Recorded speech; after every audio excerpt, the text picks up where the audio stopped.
کرے.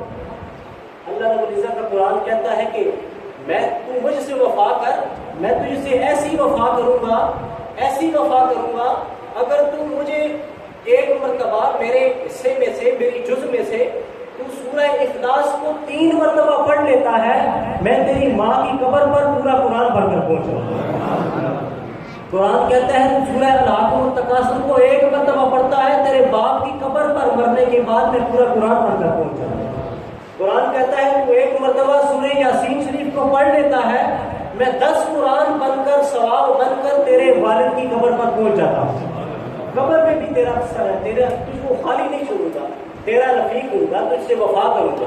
قرآن کہتا ہے کہ اگر تو روز کا یہ معمول بنا لے کہ سورہ ملک کو تو تلاوت کرتا رہے رات کو سونے سے پہلے، عشاء کے بعد سونے سے پہلے اگر تو یہ معمول بنا لے کہ میری جو سورہ ملک کی تو تلاوت کرتا رہے، قرآن کہتا ہے کہ کل جب تو قبر میں اکیلا ہوگا یہ سورہ ملک تیرے لیے وہاں پر روشنی بن جائے گی. کہتا ہے وہاں پر تیری وفا کروں گا، تیرے ساتھ میں وہاں پر بھی وفا کروں گا.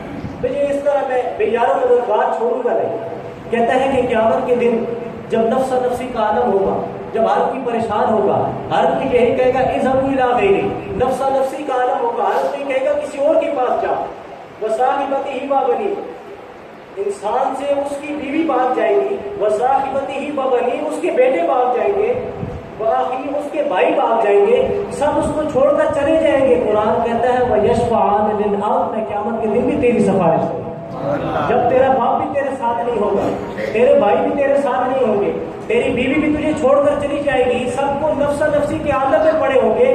قرآن کہتا ہے وہاں پر بھی میں تیری شفاعت کروں گا. یشفعان للعبد، قرآن اور رمضان انسان کی وہاں پر بھی شفاعت کریں گے. ضرور اس عمل کی ہے کہ ہم قرآن مجید سے اپنے رشتے کو جوڑ کر رکھیں. اس ذکر کے ساتھ جب ہم مضبوط رہیں گے، اس ذکر کے ساتھ اپنے رشتے کو مکمل رکھیں گے تو یہ وفا کا جو سلسلہ ہے، وفا کا جو فائدہ ہے یہ تو ہے ہی ہے آلریڈی.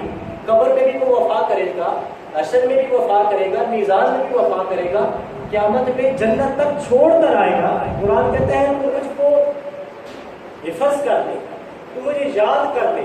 قرآن کہتا ہے کہ تیری شان تو برابر، تیری شان تو بہت اونچی ہے، تو نے مجھے یاد کر لیا ہے. قرآن کہتا ہے کہ تیرے باپ کے سر پر میں ایسا نورانی تاج قیامت کے دن سجاؤں گا کہ جس کو دیکھ کر نبی بھی رشک کرے. سرکار مدینہ کی حدیث مبارکہ ہے، سماعت فرمائیے. سرکار فرماتے ہیں کہ قیامت کے دن جب حفاظ کے والدین کے سروں پر اللہ رب العزت جب عزت اور رفعت کا تاج سجائے گا تو اس تاج کی